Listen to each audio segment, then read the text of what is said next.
Cosas que me está preocupando en este último tiempo es estar seguro de que estamos explicando con claridad lo que es el Evangelio de Jesucristo. A veces escuchamos de personas que dan testimonio, escuchamos decir cosas como esta: bueno, vine a la iglesia porque había un grupo de gente que me recibió con mucho cariño, gracias a Dios. Y bueno, estoy aquí porque la verdad andaba con problemas y vine acá y me ayudaron. Gracias a Dios. Pero por eso no somos cristianos, ni por asistir a la iglesia, ni siquiera servir en algún trabajo, en alguno que nosotros llamamos ministerio de la iglesia, ni siquiera por ofrendar.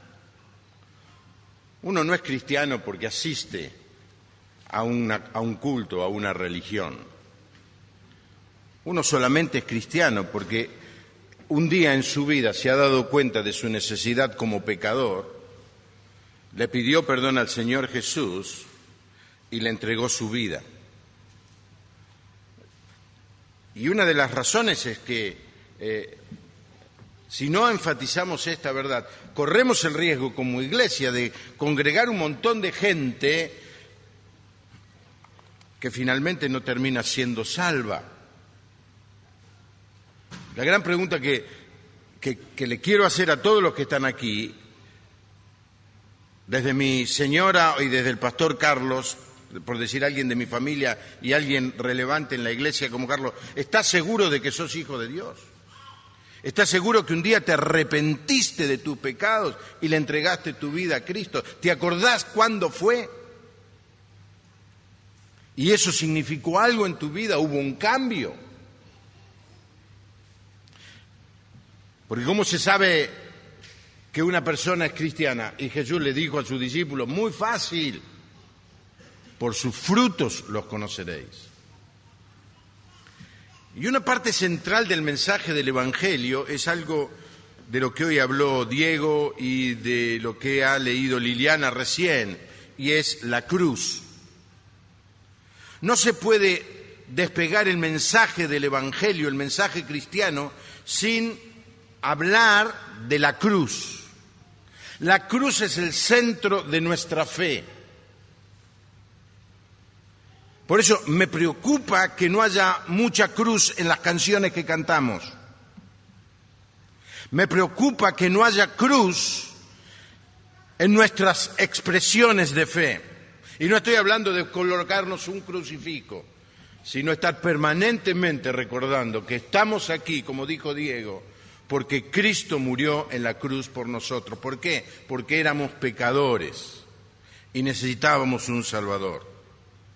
Y en esta noche quiero hablar sobre la cruz. El título del mensaje es ¿Quién mató a Jesús? ¿O por qué murió Cristo?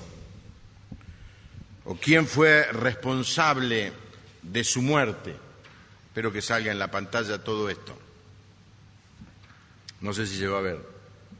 A ver, pensemos, dale. Sí, se ve bastante bien. ¿Por qué lo mataron a Jesús? Y la gente se pregunta eso. Y muchos concuerdan diciendo, bueno, era una persona que no merecía morir, pero la gente mala de esa época la ejecutó. A otros pueden decir, bueno, lo crucificaron porque las doctrinas que enseñó eran peligrosas, subversivas. Los líderes judíos estaban indignados por la actitud que el Señor tenía, irrespetuosa, decían ellos, hacia la ley de Moisés y por sus declaraciones provocativas. Los romanos que gobernaban a Palestina oyeron que se estaba anunciando como rey de los judíos, por lo que tanto está desafiando la autoridad del César.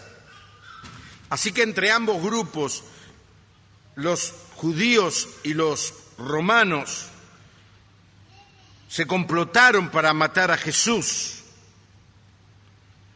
Era una amenaza para el sistema y tanto los religiosos como el poder político querían deshacerse de él. En el juicio que se le hizo se le acusó de blasfemia, pero ante el tribunal romano se lo acusó de sedición. Uno era un juicio teológico, el otro era un juicio político. Pero ya fuera que la ofensa era dirigida ante Dios en su herejía o ante César en su sedición, era culpable, había que matarlo. Y a primera vista parece como que murió por quebrantar la ley, pero la realidad es que fue víctima de mentes estrechas y mártir de su propia grandeza.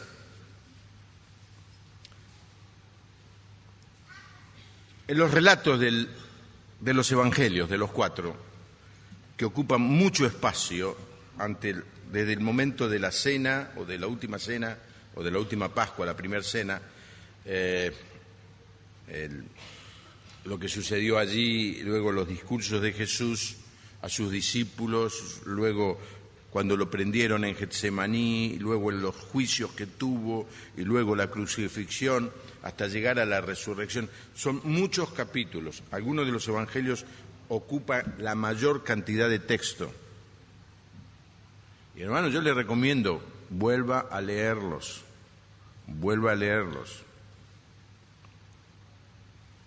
Así que este complot entre estos dos grupos hicieron que el Señor Jesús fuera llevado a la cruz. Cuando leemos, descubrimos la miseria en esa gente,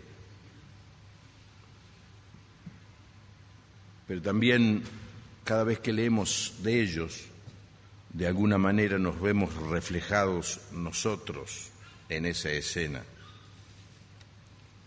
Así que la pregunta es, ¿quién mató a Jesús? La primera respuesta, fueron los soldados romanos. Las personas que directamente fueron responsables de colgar a Jesús en una cruz eran soldados. Ahora es interesante que ninguno de los 4 evangelios describe con precisión el tiempo, el momento de la crucifixión. No, si dependiéramos de los evangélicos no hubiéramos sabido mucho de cómo era una crucifixión. Simplemente la expresión dice, y le crucificaron. Pero hay mucha historia sobre esto. Se tomaba al prisionero, se lo acostaba sobre la cruz en el piso, se lo ataba o se lo clavaba con clavos que horadaban las manos y los pies. Y una vez que estaba colgado lo levantaban y lo hacían caer en un pozo que sostenía la cruz. Generalmente se agregaba a la cruz un taco, un escalón, donde el prisionero podía apoyar su pie para no estar colgando, porque realmente la muerte no era por los clavos, la muerte era por estar colgado. Y al estar colgado, los órganos internos se iban rompiendo en una agonía atroz que muchas veces duraba semanas, al punto que los mismos que estaban allí en la cruz pedían por clemencia, por favor, termine con mi vida. Ahora, no se sabe mucho, pero dice que le llevaron a un lugar llamado Gólgota. No se sabe bien exactamente el lugar. Los que estuvimos en el viaje a Israel y alguna persona que ha viajado descubre el lugar donde se supone que es el Gólgota. Está la piedra con algunos agujeros. No es más alta que esa pared. No es más alta que esa pared. Y es decepcionante, porque ¿sabe lo que hay acá? Un estacionamiento de micros. Podría ser eso. El guía nos dijo, pero no lo crucificaron arriba. Los judíos crucificaban a la gente al costado del camino para que fueran escarnio. Bueno, pero lo llevaron allí. No se dice mucho. Pero de lo que sí se habla es de cómo los romanos abusaron de la candidez o de la humildad del Señor Jesús cuando estuvo en el pretorio. El pretorio era la residencia del gobernador. Uno de los guías nos dijo que me dice, hay solo 2 lugares donde yo te puedo asegurar que Jesús estuvo ahí. El primero es la sinagoga en Nazaret y el segundo el pretorio. Después de los demás puede estar más acá, más allá, bueno, en el lago, obviamente estuvo en el lago, pero no sabemos si aquí, allí, pero en el pretorio. El pretorio es un lugar, es un patio que ahora por supuesto tiene columnas, porque sostienen un convento de monjas que está arriba, pero han descubierto ese patio y en las mayólicas en el piso hay dibujos de juegos sádicos que hacían los soldados romanos con los que eran condenados a muerte. Por ejemplo, lo empujaban al preso, al reo, lo empujaban y apostaban entre ellos si se apoyaba con la mano derecha o con la mano izquierda. O le pegaban y le decía, adiviná quién es el que te pegó.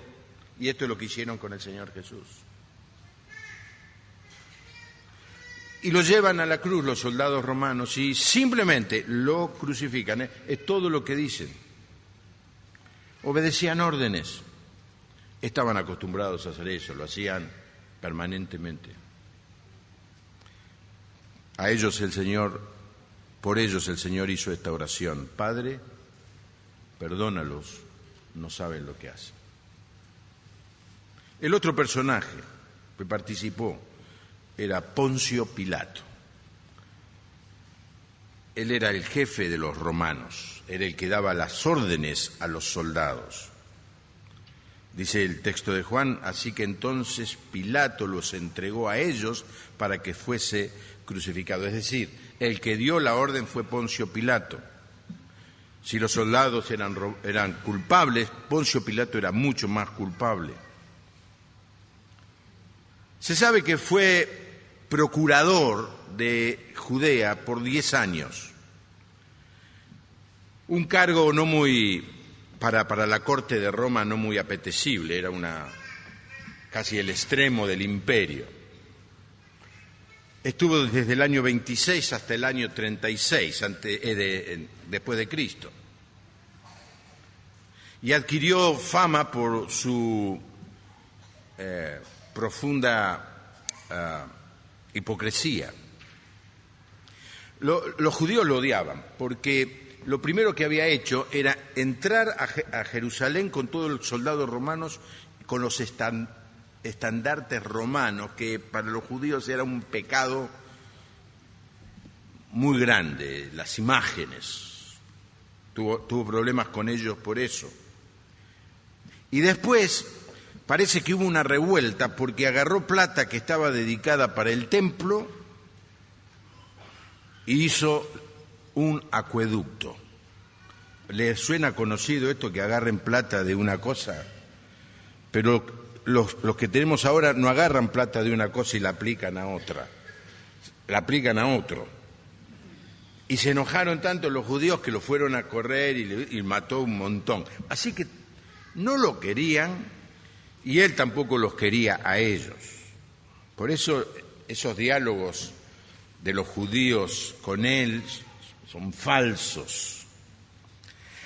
Dice que el rey Agripa le dijo al emperador Calígula que es un hombre de una disposición sumamente inflexible y muy cruel, además de muy obstinado. Y el relato de los evangelios responde a esa descripción. Los judíos, los dirigentes, llevaron a Jesús a él y le dijeron, a este hemos hallado que pervierte a la nación, y agregaron una mentira que prohíbe dar tributo a César, diciendo que él mismo es el Cristo, un rey. No es cierto, porque el Señor Jesús, cuando le preguntaron si había que pagar el impuesto, ¿qué dijo? Agarró la moneda y dijo, dad al César lo que es de César y a Dios lo que es de Dios. Nunca dijo que no había que pagar impuestos. Lo que se lee es que Pilato desde el principio se dio cuenta que Jesús era inocente. Le habrá impresionado su aspecto, su autocontrol. De modo que 3 veces declaró públicamente que no encontraba en él ningún motivo para condenarlo. La primera vez después del amanecer del viernes, cuando los saduceos le llevaron el caso.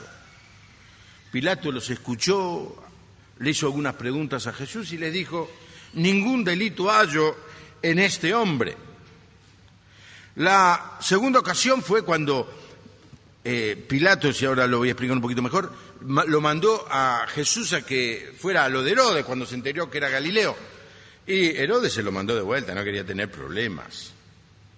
Y entonces dice Pilatos, y lo leemos en Lucas 23, me habéis presentado a este como un hombre que perturba al pueblo, pero habiéndole interrogado yo delante de vosotros, no he hallado en este hombre delito alguno de aquellos de que le acusáis. Y ni aun Herodes, porque os remití a él, y he aquí nada digno de muerte ha hecho este hombre. Segunda vez, dice, no es culpable, no tiene nada para que sea castigado. Sin embargo, versículo 21, la gente comenzó a gritar, crucifícale, crucifícale. Pilato preguntó por tercera vez, pues, ¿qué mal ha hecho? Ningún digno de muerte he hallado en él. 3 veces él menciona, no es culpable. Es más, su señora se le acercó y le dijo, tuve un sueño. No es muy extraño que nuestra esposa venga y nos diga, tuve un sueño. Por ejemplo, la esposa de Diego dijo, tengo un sueño, que me compres una nueva una tabla de planchar. Estaba pensando cuando hacías ese anuncio de tu esposa que cuando me falte la señora que plancha puedo ir por tu casa con él.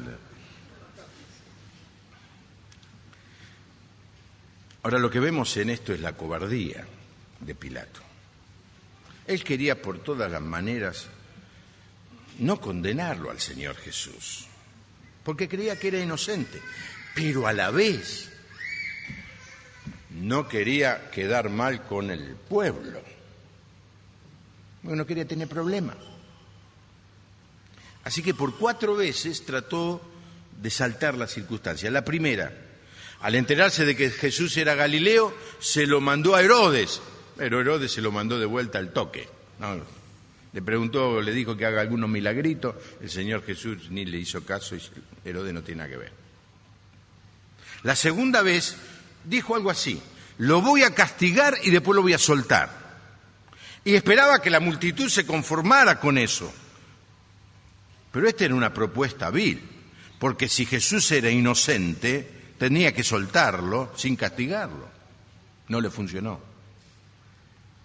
La tercera vez intentó soltarlo, pero utilizando un artilugio. Dice, bueno, siempre yo en la fiesta les largo un preso. Y dice, acá tenemos a Jesús. Y le puso al lado de Jesús el personaje más trágico y siniestro del momento. Un asesino que estaba preso, que producía terror en el pueblo. Es decir, imposible que no elijan a Jesús. Y sin embargo, ¿a quién eligió el pueblo? A Barrabás.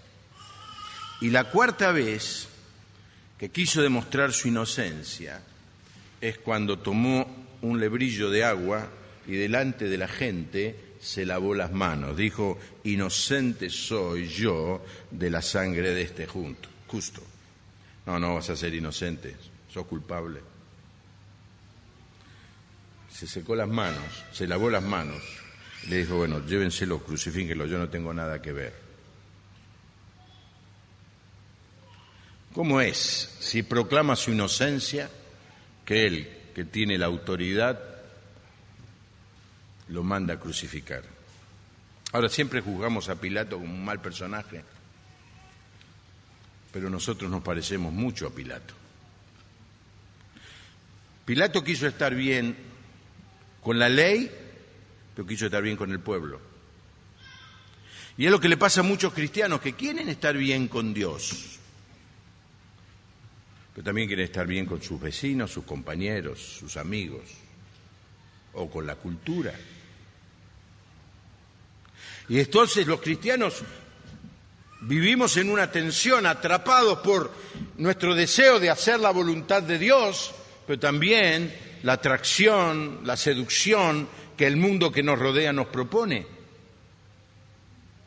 Y tratamos de zafar de esa tensión, pero la única manera es ser lo que debemos ser, cristianos comprometidos con el Señor, cueste lo que cueste.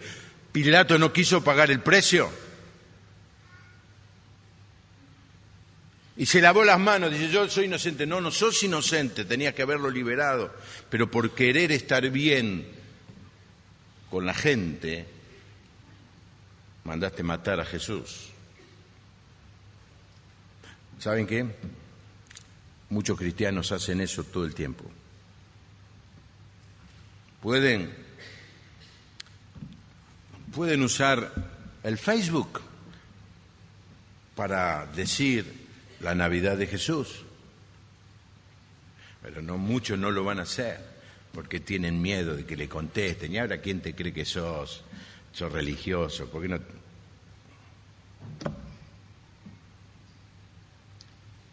Y muchos recibieron la invitación de Carlos de ir el sábado 22 a repartir tratados. Dice: ay, me gustaría ir. No, a ver si me ven mis amigos y después me cargan, y hace mucho calor. Y exactamente la misma actitud que Pilato.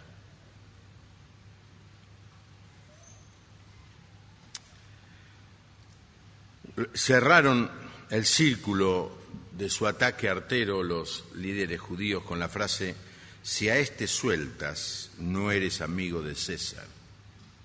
Todo el que hace rey a César se opone. Dice: no quiero tener problema con este, no quiero tener problema con mi jefe. Sacó encima el problema.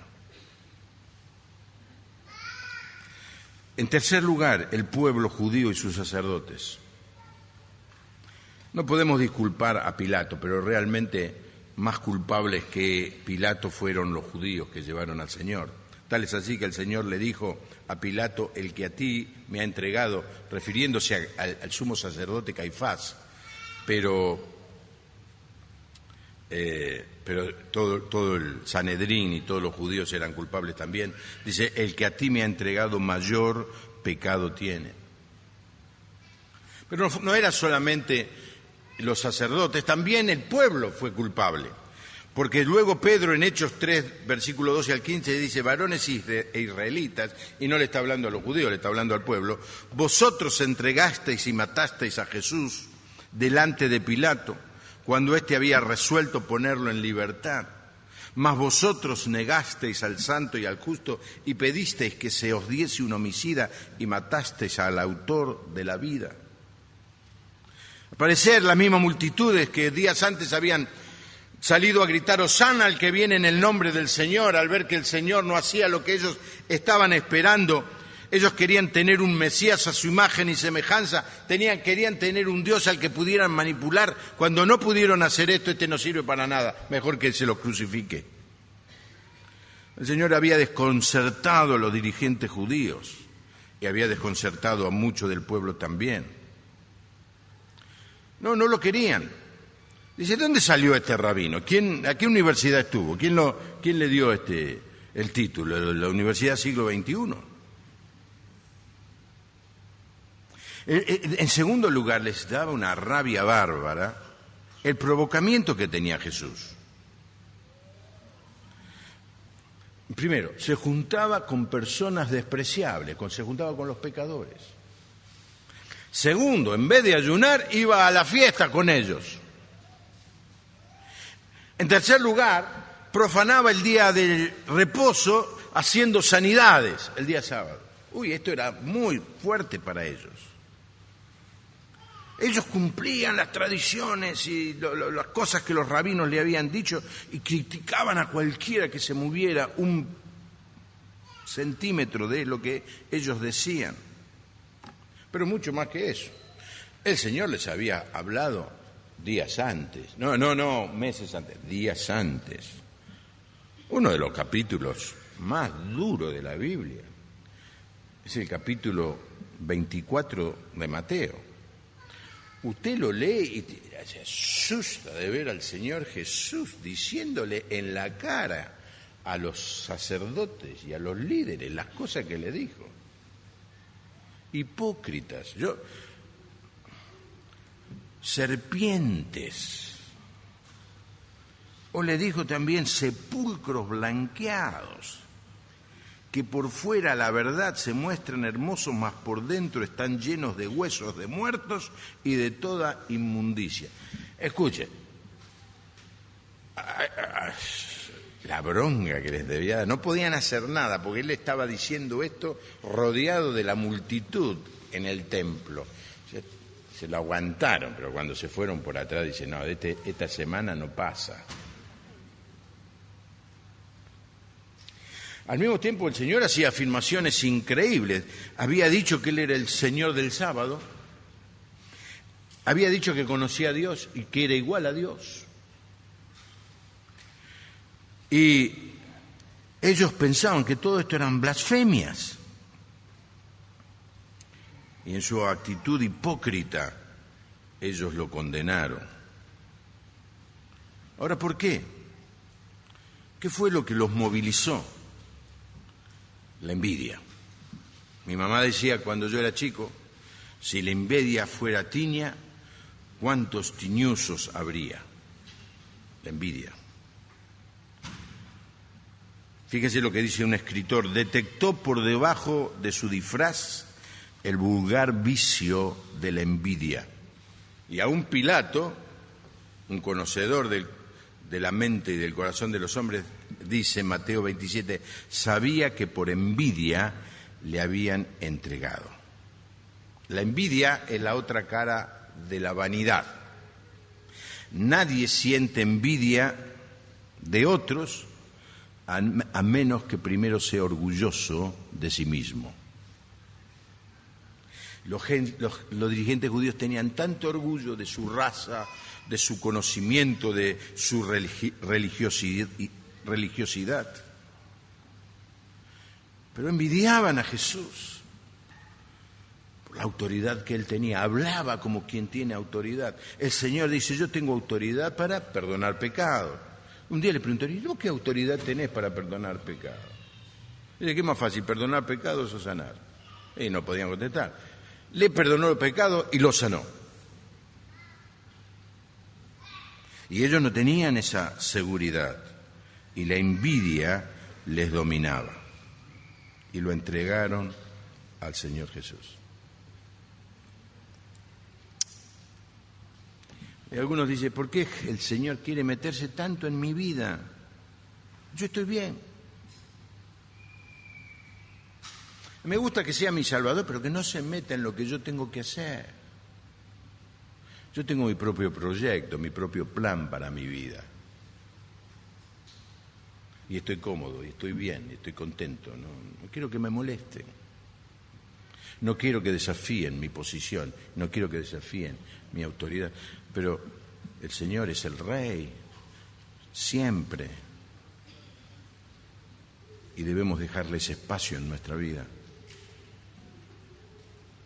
El cuarto grupo, o la cuarta persona, Judas Iscariote, el traidor. Se lo menciona como el que entregó al Señor Jesús. Se lo menciona como el hijo de perdición. Se lo menciona como aquel que hizo la iniquidad de entregar al Señor Jesús. Se le había profetizado, dice en el Salmo 41, aún el hombre de mi paz, en quien yo confiaba, el que de mi pan comía, alzó contra mí el calcañar. Y luego Marcos dice, ay de aquel hombre por quien el Hijo del Hombre es entregado, bueno le fuera a ese hombre no haber nacido. No solamente condenó a Jesús, se condenó a sí mismo. Y luego quiso solucionar el problema, pero en vez de ir a pedirle perdón y confesar su falta al Señor, se suicidó. Ahora, ¿qué lo movilizó a Judas? Su codicia. Era un hombre codicioso, era posiblemente un guerrillero, un celote que quería cambios en la sociedad y por eso se enroló con Jesús, pero no importa cuál sea la actitud de él, 3 años caminando con el Señor, durmiendo al aire libre con el Señor, porque cuando uno va a Israel descubre que caminar de Galilea a Jerusalén, ahora uno lo hace en 1 hora y media por autopista, con el micro de aire acondicionado y wifi, pero en esa época no había wifi.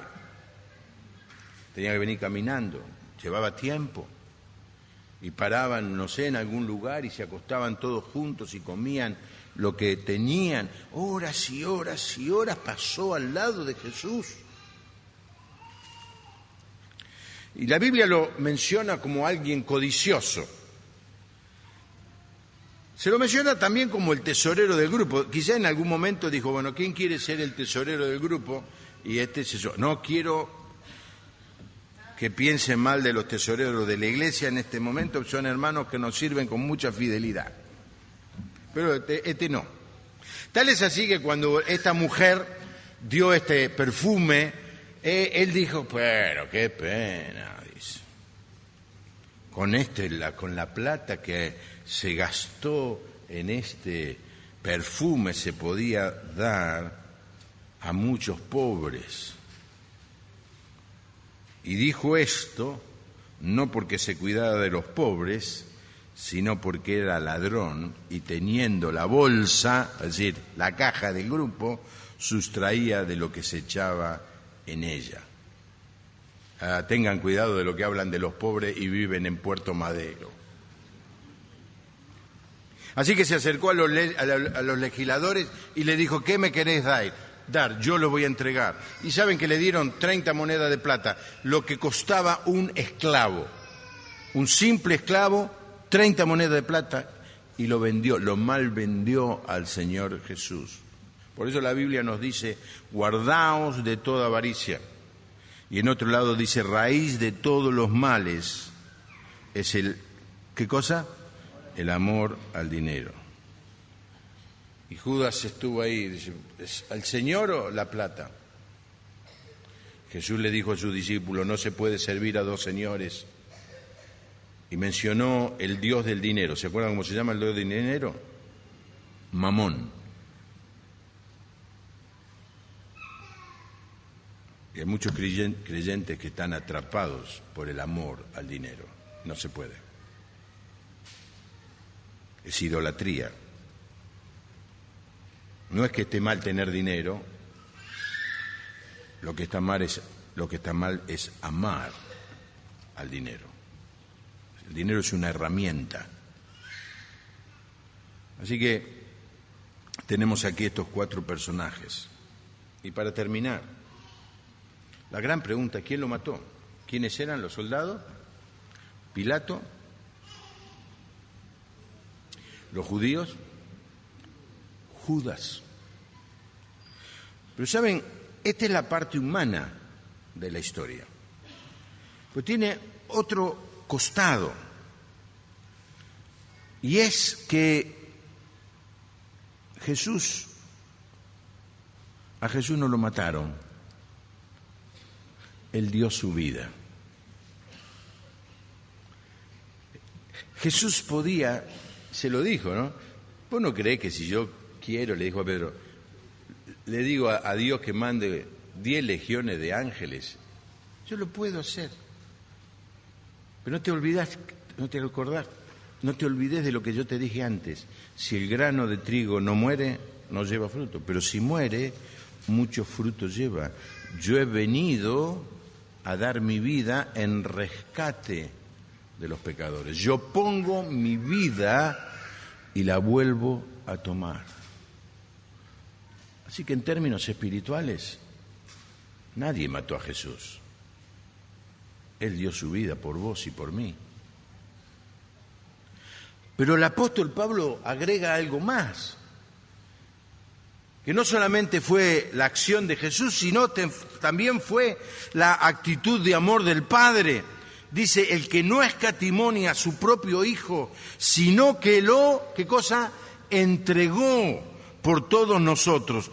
¿Cómo no nos dará con Él todas las cosas? Es importante que mantengamos unidas las dos. Por un lado, todo lo que los hombres pudieron hacer, pero por el otro lado, el hecho que Dios nos amó tanto que dio a su Hijo, y que el Hijo, el Señor Jesús, nos amó tanto que dio su vida por nosotros en la cruz, de tal manera que podemos decir, no fueron los soldados romanos, no fueron los sacerdotes, no fue Poncio Pilato, no fue Judas.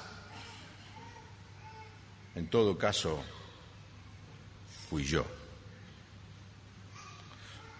Yo fui culpable de que Jesús estuviera clavado allí en la cruz. Y vos también. Hermanos, este es el centro de nuestra fe. Por eso Pablo dice, palabra fiel y digna de ser recibida por todos. ¿Qué cosa dice esa palabra? Que Cristo Jesús vino al mundo a salvar a los pecadores. En Romanos 5:8 dice, mas Dios muestra su amor para con nosotros en que, siendo aún pecadores, ¿qué pasó? Cristo murió por nosotros. Y es tan importante este concepto que alguien dijo, solo la persona que está dispuesta a reconocer su parte en la culpa de la cruz puede ser partícipe de la gracia que ella proporciona. Solo aquel que se da cuenta que fue uno de los culpables de que Jesús muriera en la cruz puede disfrutar de la bendición y de la gracia que viene de la cruz. Amén, hermano. No estamos aquí, no somos cristianos por nacer en una familia cristiana, ni porque nos gusta el ambiente. Todo eso está bien. Y el hecho de que si alguien ha venido y se ha quedado en la iglesia porque lo tratamos bien, no vaya a ser cosa que ahora lo empecemos a tratar mal. No, tenemos que seguir tratándolo bien. Pero no nos podemos olvidar, hermanos, en ningún lado, en ningún ministerio, en ninguna cosa que hacemos, que la iglesia evangélica tiene un mensaje, y es que Cristo amó al mundo y se entregó a sí mismo por el mundo, que Cristo amó a la persona humana y se entregó a sí mismo por ella, que Cristo amó a Juan Pablo y vino a morir en la cruz. Una vez estaba el negro Nelson, ¿cuántos se acuerdan del negro Nelson? Estaba barriendo el patio de la escuela y yo lo traje a Tony Campolo. Vino Tony Campolo, me lo trajo Tomás Mackay, me lo dejó acá y le dije, ¿querés que te muestre? Al tipo no le interesaba mucho, pero entró. Y entonces le dije, negro, vení, digo, contale tu testimonio. Entonces el negro le empezó a contar el testimonio. ¿Se acuerdan del testimonio del negro? Tenía 70 años, 35 años había estado en la cárcel. Lo habían abandonado de chico, una historia increíble. Y me emocionó lo que le dijo Tony Campulo. Si vos hubieras sido la única persona que hubiera vivido en este mundo, el Señor Jesús hubiera venido a buscarte y a morir por vos en la cruz. Hermano, este es el mensaje del Evangelio. Y quizás haya alguna persona que diga, pero yo no sabía que era tal así. Perdonámonos. Si no te lo dijimos hasta ahora, te pedimos perdón de verdad.